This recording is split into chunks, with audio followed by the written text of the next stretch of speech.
Okay, let's begin. Parshas Vayechi.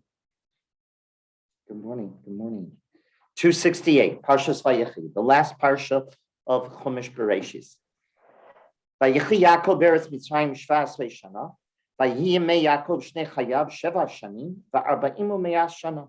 Yaakov lived in the land of Egypt for 17 years, and the days, his life was 147 years long. Vayikruvu yemei Yisrael amus, and now he's about ready to die. Vayikra livno li Yosef, and he calls his son Yosef. Vayomer lo, imna matzatechem beinecha simna yodcha tachat yirechi, v'asita imadi chesed ve'emet al na tikbereni b'Mitzrayim. He calls his son Yosef to his bedside, and he says, if I found favor in your eyes, please place your hand under my thigh.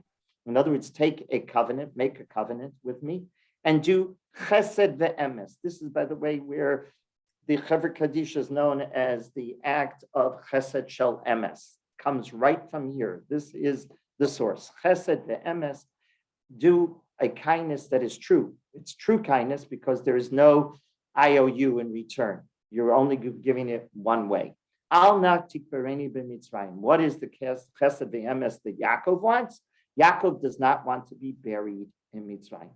V'shachavti im avotai, unesatani b'Mitzrayim, ukvartani b'bikuratam, vayomar anochi asech dvarecha. For I will lie down with my fathers, and you shall transport me out of Egypt and bury me in their tomb. He wants to be buried in Marat HaMachpelah. And Yosef answers, I will do as you've requested, as you've said. Yosef promises he's going to do this. Vayomer, he shavali, vayishavalo. But that's not enough that he promises. Yaakov makes him swear. Yaakov is a very bright, astute man. He's pragmatic in his outlook. He realizes that the oath is going to come into a very important position. It's going to play a very important role, because when Paro is asked by Yosef, can I take my father's body and bury it in Israel? He's insulting Egypt. So what does he say? Paro says, yes, you can, because you did what? Because I will not violate the oath you've taken. That oath plays a very important role. If Yaakov knew that the oath would be very important, and it does. It's the reason that Paro allows for Yaakov's body to be reinterred in Israel. Remember, this is an enormous insult to Egypt. Rabbi Soloveitchik tells the story on numerous occasions. He tells the story, and I think I mentioned it to you back in Chaye Sarah, that the Rothschild family, when they moved, I don't remember which Rothschild's buried in Zichron Yaakov, whichever one is buried in Zichron Yaakov, he was the major philanthropist of the family, and he left a will and testament that he wants to be buried not in Paris, not in France, but in Israel. And they did. And when he did this, excuse me, I will turn this off. When he did this, And when he did that, de Gaulle was prime minister, and de Gaulle was president, of France, and he called the family in, and he berated them. He said, I thought I knew what a good Frenchman is. A good Frenchman is one who's raised in French schools, who's loyal to the country, who serves the country, who's willing to fight for the country, and who gets buried in French soil. I see that you Rothschilds are not good Frenchmen. He was very insulted. He was very, very insulted. He couldn't understand that there was something more important to the Jew. He just couldn't understand this. We could be loyal to our countries, but still we know our loyalty has to be first and foremost to the Torah and to our values. And he just couldn't understand it. And Paro, the same thing. Paro, he's going to only allow it because he had this vote. Okay. That's the opening. And after all of this happened, in other words, this happens. Yosef goes back to the palace, and then suddenly, later on, at some further point in history, they inform Yosef that your father is very sick. So he now goes and he leaves the palace, and he goes to visit his father with his two sons, Menashe and Ephraim. Vayaged Yaakov, and Yaakov was told, Hinei bincha Yosef ba'elecha, behold, your son Yosef has come to you. Like Chazek Yisrael, remember he's very sick now and he's on his deathbed. Right? Chazek Yisrael, Vayeshev al Hamita, and Yisrael, Yaakov exerts himself and he sits up in his bed. Vayomer Yaakov al Yosef, Kel Shakayin Yira Elai Beluz Beretz Canaan Vayivarech Oti. Now he has this soliloquy with Yosef. He's now talking to Yosef. Yaakov is saying, Kel Shakai had appeared to me in Luz, in the land of Canaan, and he blessed me. Vayomer Elai, Hine Mafrecha Vir Bisicha V'Saticha Likalamim V'Nosati Esaretz Azos L'Zaracha Charecha Chuzat Olam. And he said to me, behold, I will make you fruitful and numerous. I will make you a congregation of nations. I will give you this land to you and to your offspring after you as an eternal possession.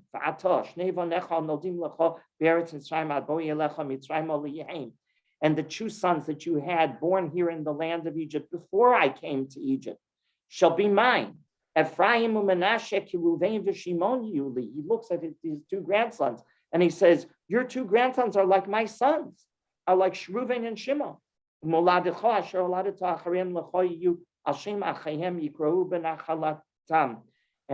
Pasuk 6, but progeny born to you after them shall be yours. They shall be included under the name of their brothers with regard to their inheritance.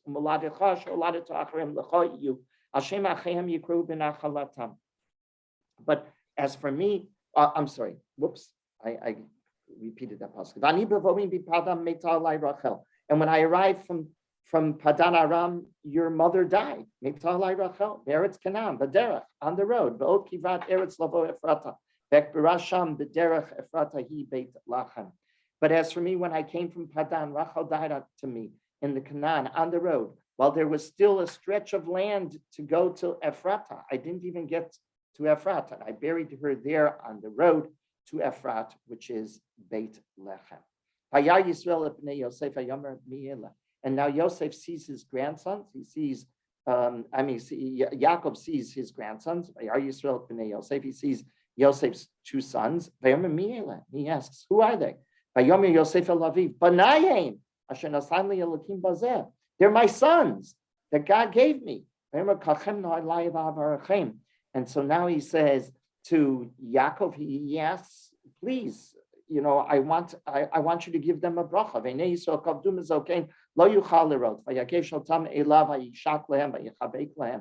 And Yosef, Yisrael, we're explaining, this was a very funny kind of interaction. He's known his grandsons very well. Why is he asking? So now we're told, we're simply told, Yisrael is very sick. Yaakov is on his deathbed. He's dying, and his eyesight is no longer good, right? So he doesn't know who are these. So they come close to him. And he hugs them and he kisses them.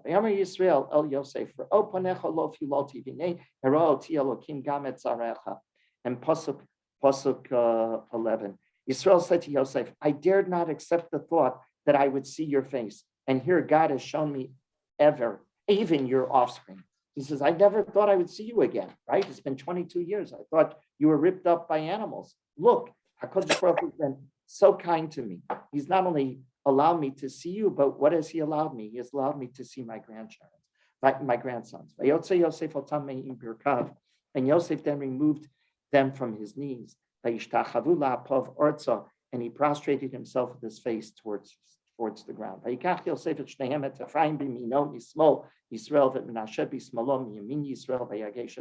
And Yosef now sets them up in front of Yaakov to give him the bracha, he should give them the bracha. So he puts them exactly where he would figure this would work. He puts Menashe right in front of Yaakov's right hand and Ephraim right in front of Yaakov's left hand.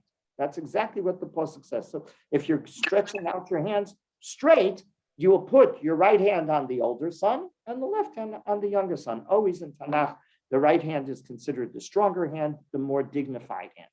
Vayishlach Yisrael Timino, this very famous pasuk, and all little children in day schools make pictures of this, right? Vayishlach Yisrael et Yimino vayashet arosho arosh Ephraim v'hu atzair v'etzmola arosh Menashe yelet yadav ki Menashe habachor. So what does Yaakov do? Yaakov doesn't follow what Yosef set up. Yisrael extends his right hand and lays it on Ephraim's head. So he's moved his right hand to the left, right? And he moves his left hand to the right. So he's literally crossed his hands so that the older is getting the left hand and the younger is getting the right hand. Vayivarech et Yosef, vayomar, Elokim asher salchu avotai lefanav Avraham v'Yitzchak Elokim haroeh oti me'odi ad hayom hazeh. Now, pasuk 15, he blesses Yosef. It's interesting. What's the ultimate bracha for a father? Ultimate bracha for a parent is that you bless his children, right? It's in front of him. Who's he blessing? But that's not what the pasuk says. Pasuk doesn't say he's blessing here Menashe and Ephraim. What does it say? And he blessed Yosef, and he said, from my inception until this day, right? This is what he's saying. Oh God, before whom my forefathers Avraham Yitzchak walked, God who shepherds me from my inception to this day. Continue on, he says, Hamalach vayivarechotam. This is the bracha, right? Haro'o otim eldi ad hayom hazeh. Hamalach hagol otimi kol ra yivarech et hanarim v'karei v'hem shmi b'shem avotai Avraham Yitzchak yidgu larov b'kerav haaretz. May the angel who redeems me from all evils bless the lads, and may my name be declared upon them, and the names of my forefathers Avraham and Yitzchak, and may they proliferate abundantly like fish within the land. This is a bracha for whom? Seems for Menashe and Ephraim. No, it said it's a bracha for, this is not yet the bracha for Ephraim and Menashe. This is the bracha for Yosef, right? Okay. That's the end of Sheni. Let's continue through Shlishi. And now Yosef wakes up to the idea that his father switched the hands, and it doesn't sit well with him. And he literally lifts, he tries to move the father's hand, to put the right hand on Menashe's head and the left hand on Ephraim's hand.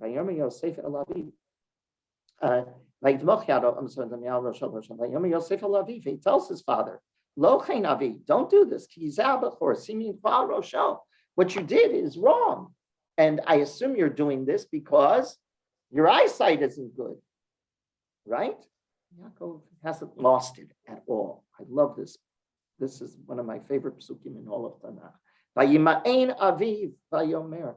And the grandfather, right? Yaakov, the father of Yosef, rejects Yosef's actions. Vayomer, and he says, Yodati beni Yodati. My dear son, I know what I'm doing. Haven't lost it yet. I'm still with it. Yodati beni Yodati. Those three words I love. Gam hu yela'am, the gam hu yigdal. He says, don't worry, I'm going to bless Menashe. Menashe is going to also be great. But I know what I'm doing. But Ephraim is going to be greater. And his offsprings will fill the nations. He says, I know these two boys. I asked my grandsons, we do Zoom every once in a while, this past week, Baruch Hashem, a few times.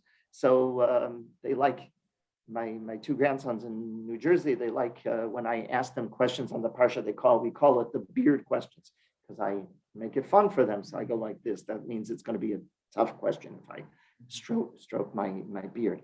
So my oldest, Moshe, wants a beard question. So I asked him, so this was earlier in the week. So, which one got the right hand, which one got the left hand?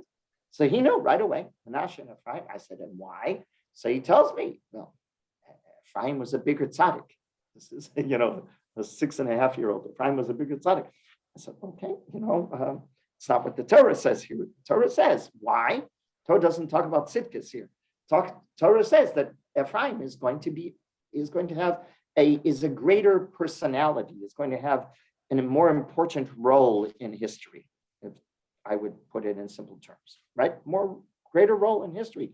Therefore, he needed a greater bracha. And now what happens? So he now blesses them. Finally, you're getting the bracha for the grandchildren. What's the bracha? This is how we're going to bless our children. And isn't it the way we do? That's exactly what we do. May God make you like Ephraim and Menashe to this very day. Parents bless their children like this. But he puts Ephraim before Menashe. Then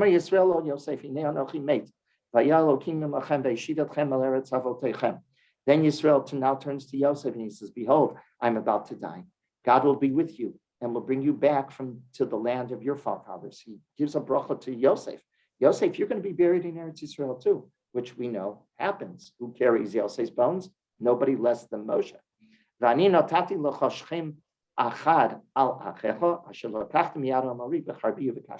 And the story ends by saying it's a very funny pasuk.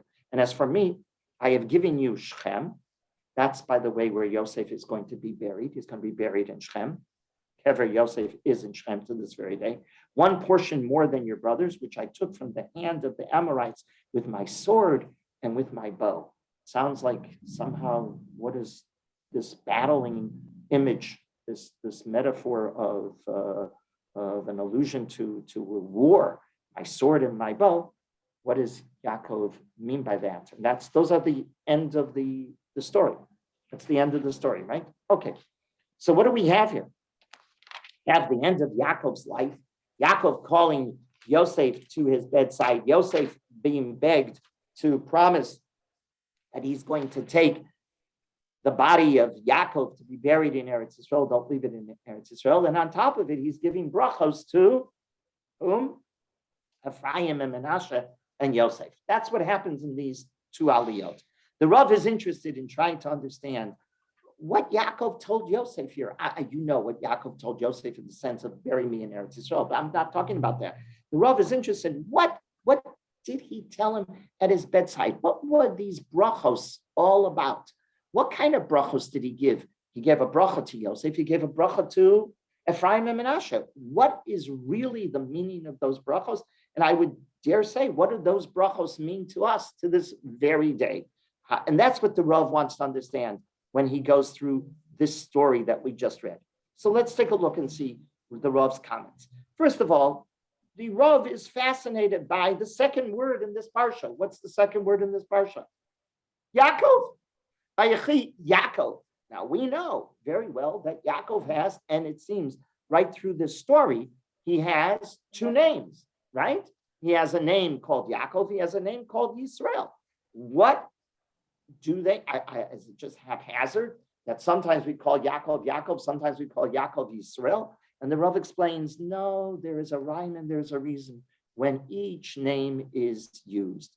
And that's correct. And the Rav wants to know, why do we start the story of the last parsha in the Torah, the end of Yaakov's life, with the name Yaakov and not Israel? And as you've already heard, throughout these two aliyahs, sometimes he's called Yaakov, sometimes he's called Yisrael. So Rav Soloveitchik explains, based on Chazal, he says Yaakov is the name that's always used whenever we have a situation where Yaakov is not free, where Yaakov depends upon others. Yaakov is always used, and Yisrael is used when he's independent. When he's dependent upon others, you use the name Yaakov. When he's independent, you use the name Yisrael, because Yisrael stands for what? He wrestled and he was victorious against his enemies, right? Or against whoever he had to compete against, right? So Yaakov represents his subjugation in life. Yisrael represents his victorious component of his life, his independence. Here, well, it makes a lot of sense. Is he dependent upon somebody? Yeah. This whole story is about dependency. He's dying.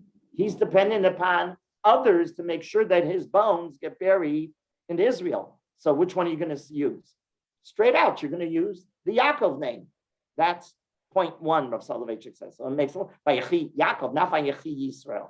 At this juncture, on his deathbed, he's not in control. Who's in control? His son, and above him, Paro. Okay. But there's even more than meets the eye to this story by using the name Yaakov. With Yaakov's death, enslavement of Klal Yisrael begins its process. This is when it really all starts going downhill. The experience in Egypt. The name Yaakov alludes, if you will, to the defeat, the humiliation of Bnei Israel at the hands of the Egyptians. And that's what's about to be experienced. So Yaakov represents not only Yaakov, the individual, but Yaakov represents us, Klal Yisrael, his descendants. Okay, that's first point that the Rav points out in the opening pasuk. Vayechi Yaakov, not Vayechi Yisrael. Beretz Mitzrayim. Anything else that strikes you in that first pasuk? The Rav says, yeah, I've seen this number before. Shvas Rei Shana, 17 years. Where did we see 17? When the whole story started. The whole story started back in Vayechi, 4 parshiot ago, when Yosef was dreaming dreams. How old was Yosef when the Torah told us that he was a Baal HaChalamot? He was 17. How old was he when he was taken therefore a captive and sold to Egypt? 17. How old does it mean that he had a relationship with his father? 17. So 17, it's a bookend. 17 at the beginning of their relationship and 17 at the end of their relationship. Coincidental? Not at all. Not that 17 is important. It could have been 18, it could have been 20, but it's identical. What do you think would be the Torah's purpose of telling us he had 17 at the beginning and he has 17 at the end? Well, Rav Soloveitchik says a brilliant insight. He says, for 17 years before Yosef gets taken into Egypt, who trained him? Who was his Rebbe? Yaakov. What did he prepare him for? All that he experienced in Egypt. How was Yosef capable of overcoming all of the temptations of Egypt? Egypt, we have to appreciate, Egypt was the America of its time. But if you're coming as a foreigner to this country, this country is very enticing. And Egypt was very enticing. Very, very, very enticing. How do you overcome all of the temptations? Because Yaakov taught Yosef for 17 years. You know what he told him? He explained to him exactly how he was able to overcome all of the temptations, and he didn't give in to Lavan, and he was able to stand his ground when he was in Haran, right? When he was by Lavan, by his grandfather, and he told him everything. All of those lessons is what was the ability, gave the ability to Yosef to be capable of overcoming all of the Egyptian experience. That's at the beginning. The Rav now says his last 17 years of his life. Who's Yosef? Well, now he's a viceroy. Now he's a ruler. What's the worry? Well, rulers in ancient times and to this very day, power corrupts. And real power really corrupts. And you did not have models of good leadership in those days. Guess what Yaakov is teaching Yosef? I want you to be a unique leader. Just like I taught you the Aleph base for the first 17 years, the end of your life, I'm teaching you the Aleph base of how to be a leader. And that's why the 17 is not coincidental. Yaakov becomes the frame of who Yosef really is. Yosef's in the middle of the picture. Yaakov is at both ends. And Yaakov is making him who he is to become the Yosef HaTzadik, and he's making him into the great leader. Now, what great leader is he? That power will not corrupt, and you will be worried about every citizen. And that was revolutionary. By the way, it still is. To a great degree. It still is. Though we live in a chesed, in a Medina shel chesed, 100%, and there is much more of less corruption here than in other places, but there's you can't compare. This is a magnificent country. But in ancient times, certainly, this was an oddity of oddities, right? This was not the rule of thumb. And Yaakov, the Rav says, that's why the Torah tells you, Yaakov, Shvas Reishana. The last 17 years of Yaakov's life and the first 17 years of Yaakov's life, who's with him?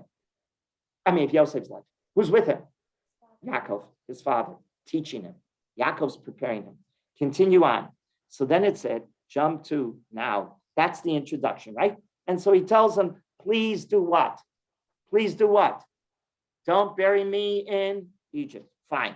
Now, here he brings his sons to Yaakov for a bracha. Let's take a look. Memches hey.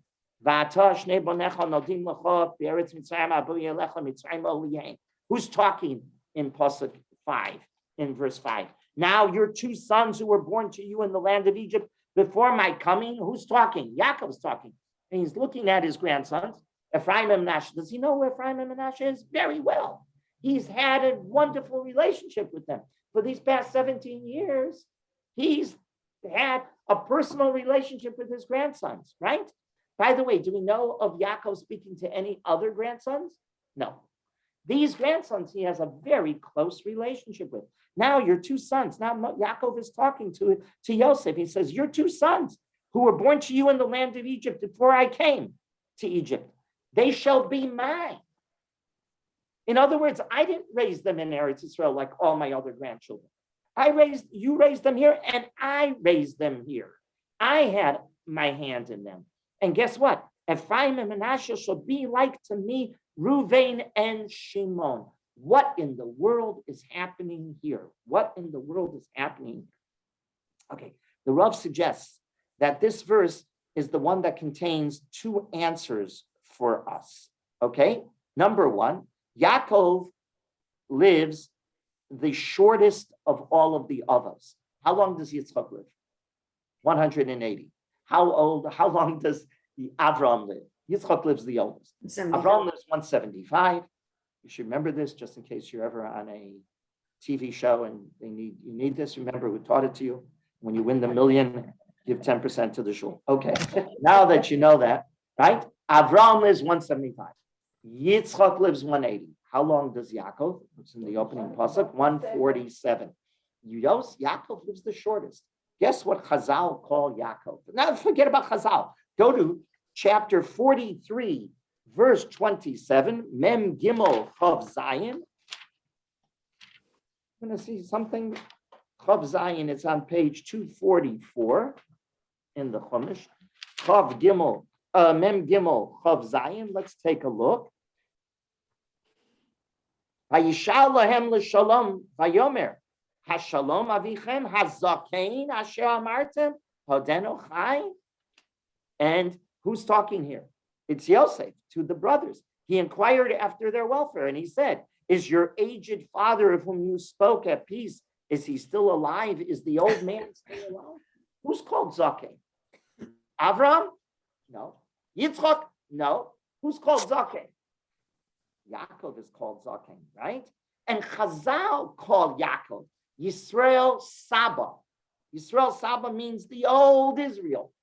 They don't call Avram the old man. They don't call Yitzchak the old man. They call Yaakov the old man. Not only that, the Rambam in Hilchos Kriyas Shema, Perek Aleph, Halacha Daled, who wants to understand where did we get Baruch Shem Kivod Malchuso Li'olam Va'ed in Shema? It's not in the Torah. Those words are not in the Torah. That was my whole Shabbos Shuva drasha all about, right? Baruch Shem Kivod was not in the Torah, is not in the Torah. Who coined it? Guess what the Rambam says? The old man. That's what the Rambam writes. The old man, the Zakein. Who's the Zakein? Yaakov. How can it be? Question one. There are two questions that this pasuk is going to answer. How can it be? Question one, the Rav says, that Yaakov is called the Zakein, right? Both in Tanakh and by Chazal. He's the youngest. He shouldn't have been called the Zakein. If I would be coining anyone, I would say, who's the old man? Avram. Avram would be the, if you want to be by age, it's certainly not Yaakov. Question number two. Why is Bnei Yisrael called Bnei Yisrael? Why are we called Bnei Yaakov? We're called Bnei Yisrael. Yisrael is Yaakov's name. We should have been called, if I was coining it, Bnei Avram. That's who we should have been called. He was the founder of our people. Why did we get the name Bnei Yisrael? Why is Yaakov of the Avos the one who gives us the names? And the Rav answers again. The first question, why is he called Zaken? Second question, when he's the youngest. Second question, why are we called Bnei Yaakov? The Rav looks at this pasuk, Ephraim and Menashe, Keruven, Shimon, Yuli. He says, there you have the answer. The answer to both questions is found in the fact that Yaakov declares a special bond with his grandchildren, with Ephraim and Menashe. Yaakov was the first and the only of the Avos that established direct communication with grandchildren that we're told of. We're not told of Avram speaking to his grandchildren. Avram doesn't speak to Yaakov and Esav. We have no conversation in Torah of Avram speaking to Yaakov and Esav, correct? Yitzchak, we have no conversation of Yitzchak speaking to his grandchildren, to Reuven, Shimon, Levi, Yehuda. We have no conversation of Yitzchak speaking to his grandchildren. Yaakov, we have a conversation. Ephraim and Menashe. Yaakov speaks to his grandchildren. And this is the Rav's beautiful words. He literally conquered time and space when he said to Yosef, your sons who were born to you in the land of Egypt, until I came to you, to the land of Egypt, they are mine. Listen again, he literally conquered time and space in that pasuk. Though nurtured in Egypt, right? They were born in Egypt. Yosef raised them in Egypt. Yaakov equates them as if they are his own sons, as if he was as close to them as everyone he nurtured in Eretz Yisrael. Avram and Yitzchak, however, only transmitted the covenant to children, not to grandchildren. The Rav says, Yaakov, the Zaken, leaped over the gulf of generations. He transmitted the great Masorah of Avram directly to Ephraim and Menashe. Yaakov was the first to impart special blessings to his grandchildren. There was no generation gap in the house of Yaakov. The halachic ruling in the Gemara in Yevamos 62b, B'nai Bonim, grandchildren, Harehem Kibonim, that's a halachic formula. Grandchildren are like children, is derived from this pasuk of Yaakov saying, Ephraim and Menashe are mine. The Zaken, why is he called Zaken? To demonstrate to you that he and only he was able to literally jump over generations. There was no generation gap. The old man was able to talk to little young children. That's what we're being told. Why are we called Yaakov B'nai Yisrael? That's second question. So first question, why Zaken? To demonstrate there was no generation gap. The old man is talking to grandchildren and they have no problem talking to him. And he has no problem talking to them. And the fact that we emphasize he's the Zaken is demonstrating that. Age didn't matter. Age doesn't matter. Why are we called B'nai Yaakov? The second question, B'nai Yisrael. The Rav says, Ephraim u'Menashe, Keruven v'Shimon. You know what happens here? He created community, not just family. When you have 3 generations, you create a community, not only a family. Yaakov laid the foundation of a people. Avram and Yitzchak created family. Yaakov creates community. It was not until Yaakov that the secret of perpetuating the Masorah onto the next generations is discovered. It's brilliant. That's why Yaakov is called Zaken, and that's why Yaakov were called B'nai Yisrael. Okay, continue on. Pasuk Zion, the Rav now says. So what happens? So he gives a bracha. Before he gives the bracha, he says to Yosef, he says, your sons are my sons, right? So I can give a bracha. I'm able to give a bracha. I have a special bond with your sons. But then he tells him something else. He interrupts the discussion, right? First he talks about the boys. And then what does he say? Vani bevoi mipadan meta alai Rachel. And when I came from Lavan's house and I entered Eretz Yisrael, what happened to me? I lost my loved one. Rachel dies on the road. Rachel dies on the road. Why? V'ekbara sham b'derech Efrat he beit lechem, and I buried her right on the road. Why is he interrupting and telling her this information? The Rav notes that this serves two purposes. What's happening here? It seems okay. He tells him, "Okay, I buried your mother." Why would he interrupt to tell Yosef, "I buried your mother here"? Number one, the Rav notes, Yaakov was pointing out to Yosef that he didn't just bury his mother Rachel in some lonely, obscure graveyard that nobody will ever see. That's not what happened, Yosef. I'm going to let you know about your mother. Oh no, she was buried right here for a very good, calculated reason. I was motivated to bury her, because everybody else gets buried where? In Maras HaMachpelah. Leah gets buried next to him in Maras HaMachpelah. The one he loves doesn't get buried next to him in Maras HaMachpelah and Beis Lechem on the road. Oh yeah, we are told in Tanakh, Rashi quotes this, right? And the Rav notes this. We are told in Tanakh that when we will be exiled before the Churban Bayis Rishon, and we will be suddenly sent into Bavel, we're going to pass Rachel's grave. And Rachel is going to be the one who's going to intervene on Klal Yisrael's behalf. And there's a beautiful medrash in Eicha Rabasi. It's beautiful, beautiful, beautiful. Everybody comes to HaKadosh Baruch Hu, meaning Avram, Yitzchak, Yaakov, Moshe, Aaron. Everybody comes, and HaKadosh Baruch Hu doesn't listen, begging to intervene on our behalf. Rachel, Mivaka al Bonel, as the Pasuk says in the Navi Yirmiyahu that we read when? When's that Haftorah? Second day Rosh Hashanah, right? V'shavu vanim ligvulam, the most beautiful of all Haftorahs, right? Rachel is crying for her children. And Hashem says, "Minimi kolech," and Mibechi, right? Stop! You don't have to cry. They're going to return. I hear your tears. Yaakov is telling Yosef, you know why I'm burying her here? Because she's needed here. I'm not burying her in some forgotten graveyard somewhere that nobody will know about, an obscure, lonely place. No, I'm burying her here because Rachel has a unique role in Jewish history. Your mother, Rachel Imenu, has a unique role in Jewish history. Point one, he says, and it's based on the Gemara in Megillah, Yud Gimel Amud Beis. Point two, when Yaakov declared Ephraim and Menashe were to him like his two sons, Reuven and Shimon, Yaakov says, my grandsons are like my sons, right? Yaakov was indicating something fascinating. You see, this is the way the Rav looks at it, and then you pinch yourself. Why didn't I see it? Why didn't I read this all these years?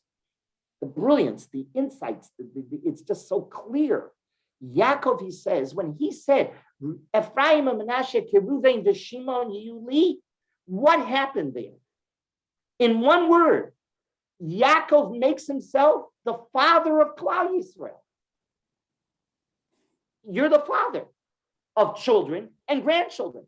That's exactly what he does. They're mine. That means that makes my position father. Now he's telling that to Yosef. I'm the Av, which explains how we get named Bnei Yisrael. He tells him that. They're not going to be named for my grandfather, Avram. They're not going to be named for my father, Yitzchak. The people, I'm going to become the father of Klal Yisrael. That's what I'm telling you when I say your children are my children, are just like my children. What's he doing now with Rachel? He's telling Yosef, and your mother is going to be Rachel Imenu. I'm the father. Your mother is the mother of Klal Yisrael. Your mother will be the mother of the Jewish people. That's what he's telling him here. The legacy of Klal Yisrael will be through me and your mother. Wow. Then does he have a complaint? You see, because of course Chazal said, when they understand, when the Gemara understands, and Rashi mentions this, that what was the whole motive of Yosef, of Yaakov telling this to Yosef at this juncture, because he thought maybe Yosef would be angry at him that he buried his mother not in Maras HaMachpelah. I'm asking you to bury me in Maras HaMachpelah. Leah's already buried in Maras HaMachpelah. You're going to say, well, maybe no. You'll take your anger out at me. What has Yaakov done? Even more than that, Yaakov has explained to Yosef nothing wasn't without rhyme and reason. There is a bigger picture. And Yosef can understand that talk. How can Yosef understand that talk? Because Yosef is the Bala Chalamot. Yosef's the visionary. And Yosef understands. It's not just, stam in the Welt, as my father, Zichron Livrocha, would say, whose your side is tonight. So I hear my father speaking to me, it's stam in the Welt. It's not stam in the Welt. There is a rhyme, there is a reason. By the way, my father's name was Yaakov. And my oldest brother's name is Yosef. That's okay. Just so happens. And the last thing that my father said to us, I'll never forget it. I have an image for the rest of my life. And my father was in his deathbed, and he was dying. And it was a week and a half before he died. And my uncle Tuvia, his youngest brother, came in from Eretz Yisrael to see him. And my father woke up and he said, let's learn Egla Arufa. It was Parshas Vayigash. That was the last parsha of my father's life. And that's where Egla Arufa is mentioned, Agalot, right? He sees the Agalot, he sees the wagons that Yosef sent to bring back Yaakov to Eretz Mitzrayim. And when he saw the Agalot, he suddenly believed that Yosef was alive. And so what does the Medrash see? Plays on the words, Agalot, Egla Arufa. Egla Arufa is the story of when you find a body in between two cities, a murdered body in between two cities. You don't know who killed him. You measure between the two cities. Then the one closest to the body has a whole ritual rite of breaking the Agalah, the calves from the back, the calf. What? The Eglah, I'm sorry. The Eglah from the calf from the back, and you break the neck, and the blood flows, etc., etc. So my father turned to us and he woke up and he said, let's learn Egla Arufa. And then he closed his eyes. And that was the last thing we heard from him, which was what Yosef had, according to the Medrash, had sent to his father, Yaakov. So we never forgot that. Anyhow, Amen, Amen, Amen, Amen, Amen, Amen, Amen. Yeah, and actually he saw, my father saw our oldest daughter, Gila, and that was because Ruchama insisted. That's Sukkot, right before my father. My father dies in January, but was that Sukkot beforehand. You were expecting Dina, but it was about the last time we would be able to fly, you realized. And we went for the first days of Yontif to be with my father, and unfortunately very sick. But I remember we have pictures of it also, where he just watched Gila running around. He saw his granddaughter running around, and what he loved was Ruchama at the time was only speaking to Gila when she was born in Hebrew, and that he loved beyond love. He said, "Oh, my granddaughter understands Hebrew." That was the most important to him. Okay, anyhow, Memches, let's continue on. So now he gives the brachos, right? So let's take a look. So he gives the brachos. Take a look at Pasuk Tesvav. Here, Vayivarecha Yosef Vayomar. So now Yosef gets blessed by Yaakov. Elokim asher hisalchu avosai lefanov Avram v'Yitzchak Elokim horoa oti me'odi ad hayom hazeh. God has befriended me. This is the bracha. Read it again. Pasuk 15. Here, he blessed Yosef and he said, "Oh God, before whom my forefathers Avram and Yitzchak walked, God who shepherds me from my inception until this day." Yeah, it's a funny kind of language. God who shepherds me. What do you got? Horoe oti. Horoe oti doesn't mean only shepherds me. God who has befriended me. What kind of? This is Yaakov talking to Yosef on his deathbed. He's giving him a bracha. What does he tell him? This bracha, it's profound. It's the relationship. You know what he's giving? He's letting Yosef know a secret about the relationship of Hashem with Klal Yisrael. When we understand this, we understand truly the blessing. What was the bracha? So the Rav referred to the Ramban, Nachmanides, who understands the word haro, what is this? He says here, haro'e'oti. What's haro'e'oti? That's correct. Haro'e'oti. What does that mean? What's the shoresh? Reya. Reya means friend. That's right. The Ramban says it's derived from the word friend.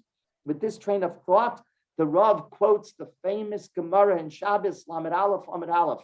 The potential convert comes to Hillel and Shammai, right? And he wants to learn while standing on one foot. Everybody knows this story, right? What is Shammai? Get out of here, right? We can't teach you the Torah like that. Hillel says, I'm going to teach you. What am I going to teach you? That way, well, he teaches him that which you don't want to be done, that which is going to hurt you, you don't do on someone else, right? Correct? Who's the one? Who's the friend there? Who's the Yahafta L'Reyacha? Who's the Reya? So we always understand it's another human being. The Ramban and the Rav understands this. No. You know what Hillel was teaching the convert? That the Reya, your friend, is HaKadosh Baruch Hu. You do what HaKadosh Baruch Hu wants you to do in life. That's a whole different understanding. Oh, if this is correct, then Hashem is being described as a member of the clan. I have a personal relationship. He's my friend. He's my comrade. God's relationship with us is one of intimacy. That's what's happening here. And by the way, that's what the Pasuk in Bamidbar, Chav Gimel Pachav Aleph says, Truas Melech, the friendship of the king. What's Truat Melech? What's Truat Melech? We use those expressions in Tefillah and Yamim Naraim. Truas Melech, though. What does that mean? The friendship of the king. Hashem is one of us. Hashem meaning he has an intimate relationship with us. He's joined our clan. So guess what? Yaakov is giving a bracha that's amazing to Yosef. What kind of bracha is he giving him?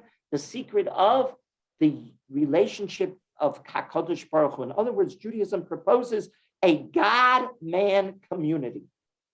I have a personal relationship. How do you say a bracha? What are the words? Baruch atah. Atah means what? It's first person, you, right? I'm talking to you, Hashem. Baruch atah Hashem. I have a direct personal relationship with HaKadosh Baruch Hu.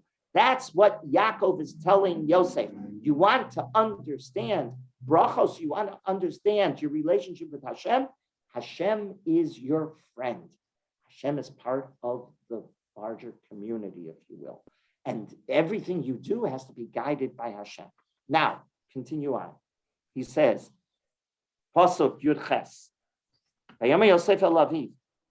So now what happened, by the way? So Ephraim and Menashe come. Tell me what happened. Ephraim and Menashe come, and Yosef sets them up how? Menashe right across from, straight ahead from his right hand. Ephraim from the left hand. Correct? If I go out like this, straight out. What does Yaakov do? Switches the hand. Gives them the bracha. Take a look carefully. Gives them the bracha. Does Yosef say anything? Well, he gives him the bracha of Amalach HaGoel Osi Mikora. No. Not a word. He doesn't complain a word, right? When does Vayar Yosef Pasuk Yud Zayin? Pasuk Tez Zayin is the bracha. Shastu. Go back. Pasuk Tez Vav. Vayivarecha Yosef Vayomer. And not a word. And then he says, go back to Pasuk Yud Dalin. Vayishlach Yisrael Esimino Vayoshes al Rosh Ephraim v'hu hatzoir v'smola al Rosh Menashe. He crisscrossed his hands back there in Pasuk Yud Dalin. Follow me. Yud Dalin, he crisscrosses his hands. Then he blesses Yosef and he tells him this secret that I just told you. Hashem is part of the community. You have a personal, intimate relationship. Then he goes, next pasuk, Malach HaGoel. Correct? Any complaints from Yosef? Now you're going to tell me Yosef has good eyesight.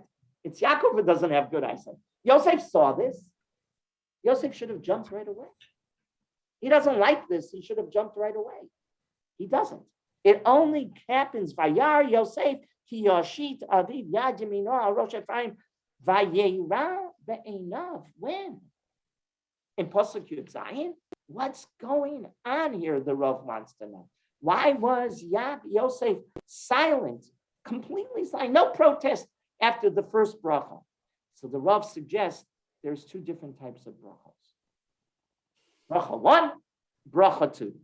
Bracha 1, the one that he told him by Vayechi Yosef Elokim, Asher Yishalchu L'Avotay, and some Haroeh Oti Me'odi Ad Hayom Hazeh. Who was that for?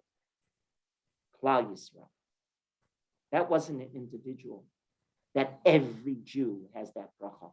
All of this is the bracha by Vayechi Yosef. Yosef was the conduit for us. Every Jew got that bracha. It was Klal Yisrael in its totality. In that sense, everyone was equal. Everybody got the same bracha. What happens then? What happens next? Vayar Yosef Yashitavi, he keeps quiet. You know why? Because for the collective bracha, everybody's equal. I don't care what you do with your hands. Everybody's equal. Does it matter? When does this matter? When it's an individual bracha. Oh, Ephraim is younger than Menashe. When it's an individual bracha, so who goes first? Menashe. Maya Bechor should go first. Then Ephraim, right? When it came to the individual brachos, Yosef wants his firstborn Menashe to be given preference. Yaakov says, Yodati b'ni yodati. I know something you don't know. I have a nevuah that Ephraim is going to be historically more important in Jewish history than Menashe. Oh, okay. If that's so, I have to display that by putting my right hand, Yodati b'ni yodati. I know something you don't know. And you would not be able to know that, Yosef. I know it. And Ephraim has to get my right hand.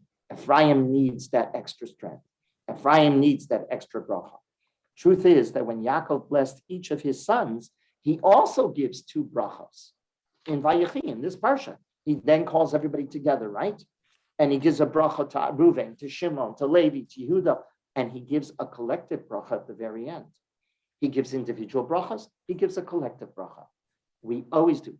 Klal Yisrael gets a collective bracha, everybody is equal. And then everybody gets their own individual bracha as well. Back in Perek Mem Tes, by the way, Pasuk Chav Ches, if you take a look, Mem Tes Chav Ches, you will see this. And page 282, it says, Kol Eile Shiftei Yisrael Shnei Masar v'zos asher diber lehem avihem vayivarech otam ish asher kivir kato veirach otam. Right? They each got the individual and they got the collective bracha as well. Now, finally, so Vayivarachem, let's take a look at Pasuk Chav Beis, the end of these two opening aliyahs. And then it says, now he's finishing his conversation with Yosef. So he's given the bracha. By the way, everybody asks, why do we give this bracha to our children, to our sons, Ephraim and Menashe?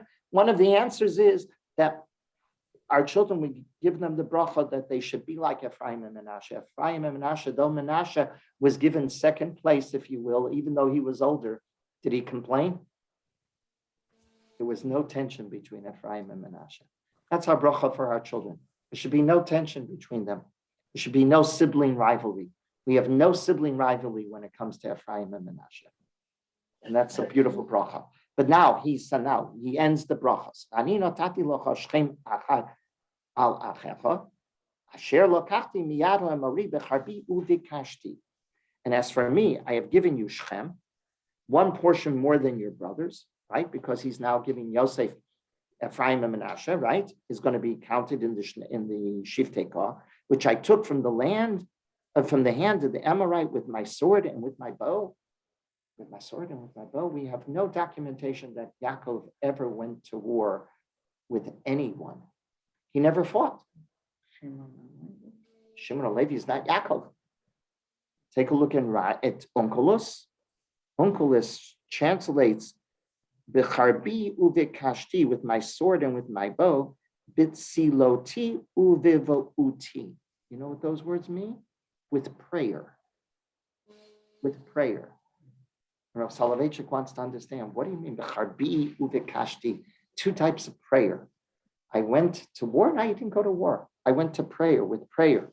And so the Rav answers, Yosef is being blessed first and foremost with an immediate and personal bracha. Sloti is the charbi. If you have two different instruments in war, which one is the close-up instrument for battling somebody who comes near you? The sword. Which one's distant? The bow. That's far, right? So the Rav understands there are two different types of needs. There's the immediate personal need, and then there's the collective general need that's of a distance into the history, into the future. There's the present, and then there's the future. The charbi is the present, ubikashti is the future, is the distant. And he gives him the bracha. This is what he means. He means, I'm giving you, Yosef, a bracha that's immediate and personal. Yosef is being blessed first and foremost.